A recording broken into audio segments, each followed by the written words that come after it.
Hello and welcome to the, long awaited, sorry about that, second part of this voyage of Boggle Rocket. If you haven't already, please do check out part 1 of this Castle Factions video, but without any more delay, let's begin.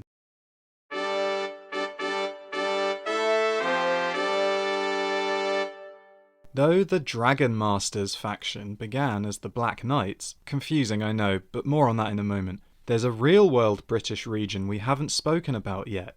Wales.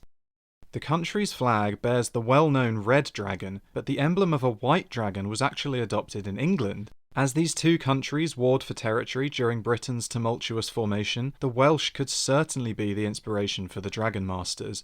However, could the jewel-coloured dragon on their tunics be a subtle reference to the twin dragons of legend? The earliest Welsh prose stories in the Mabinogion manuscripts tell of the red dragon being imprisoned beneath the earth during combat with the invading white dragon.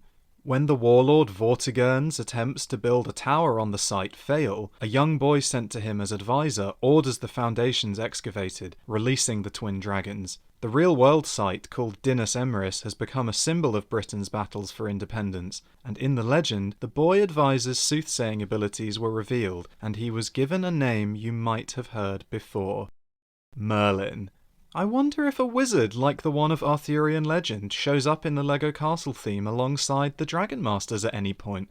His name might even start with M too.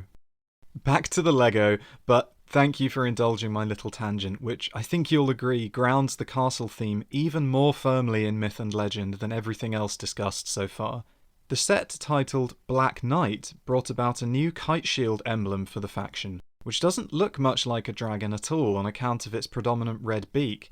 The emblem for a real-world Black Knight, otherwise known as the Knight of Glyn? 2 rearing griffins. This Black Knight was instead from Ireland, another possible country of origin for this splinter faction. After all, the Dragon Masters do rule the Black Knight's castle rather than the Black Monarch's castle associated with the Black Falcons. When the Black Knights did become the Dragon Masters, they started wearing incredibly ornate burgonet helmets very similar to this one reportedly worn by King Henry II, but with similar examples existing from Germany and France.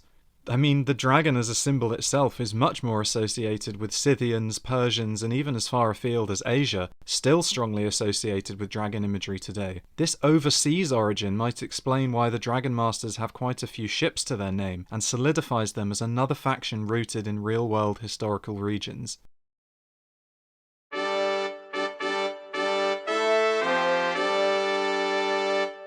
The Wolfpack Renegades are the faction which inspired this video, after reading a section in Derek Gow's Hunt for the Shadow Wolf.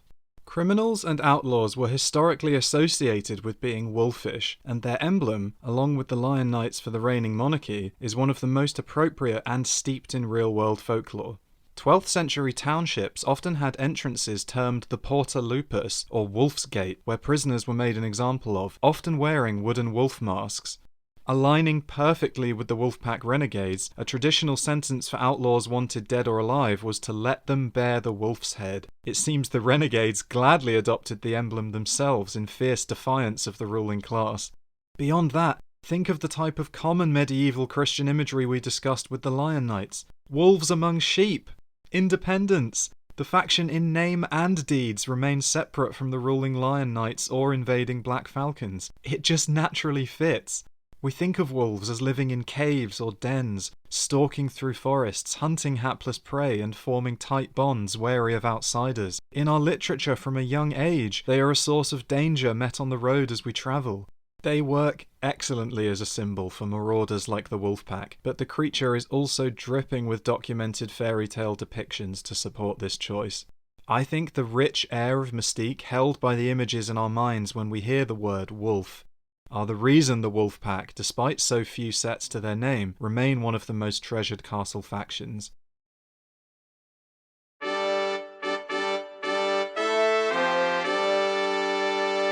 We're reaching the final years of the first waves of castle sets, and at this point, if you do want to ascribe a particular real-world setting to the factions, which I'm actually not inclined to do, as it's just too messy with all the glaring discrepancies and inaccuracies in the sets themselves. With all this tension between seemingly Norman and English-aligned factions and the armour and weaponry being utilised in the conflicts, we could safely place LEGO Castle around the 100 Years' War between England and France. After this, the fantasy really takes over, and any attempts to follow an actual historical timeline sort of fall apart. But I think we've done a pretty good job so far. Wizards and dragons are introduced, and with them come the Royal Knights with a new lion head emblem, steering away from mirroring real-world heraldic tendencies. But is it too much of a stretch to assume that this blue, red, white and gold heraldry marks a unification of the previous knightly factions and the rise of common law throughout the LEGO Castle realms? I like to think so, as in the sets of this wave, forestmen hideouts are raided, toll bridges are set up across riverways, and outlaws all but disappear. Later, the rise of a final opposing faction, the last to be introduced in the original castle theme, would herald a shift in tone and a true dark age of magic and monsters, witchcraft and wizardry. Led by Basil the Batlord, they are the vampiric Fright Knights.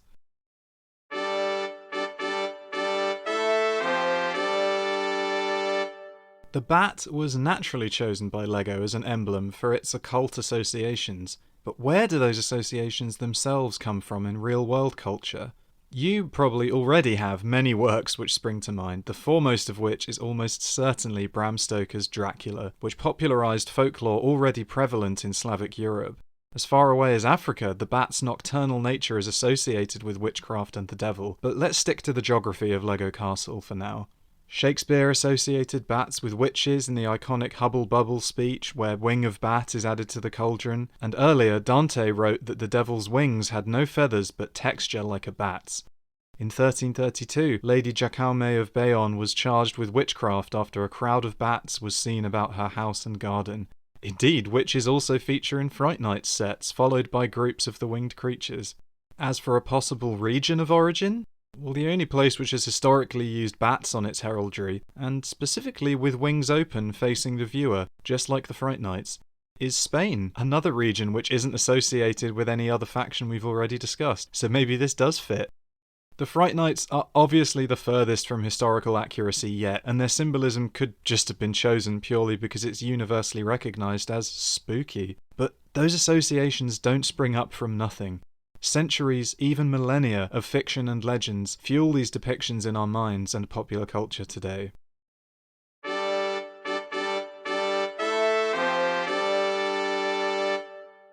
There you have it.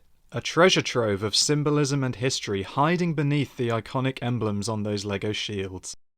I realise I'm just trying to squeeze these children's toys into a historical timeline, but our brains, and therefore the brains of the LEGO designers who brought this theme to life, make these cultural associations subconsciously when we see these animal symbols.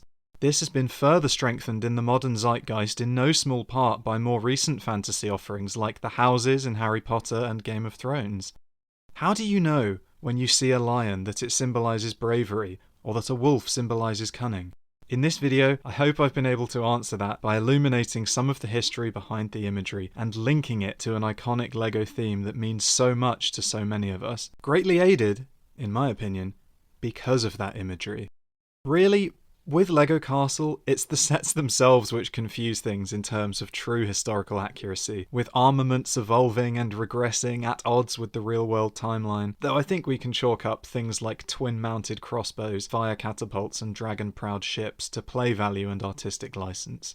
In terms of the theme's internal narrative, eventually the dragons roaming the land would be truly tamed by a fearsome new warlord, Cedric the Bull, and ridden into battle, their fire-breathing power harnessed in an attempt to overthrow the righteous King Leo, a just monarch descended from the Lion Knights of old. But that's a story for another voyage.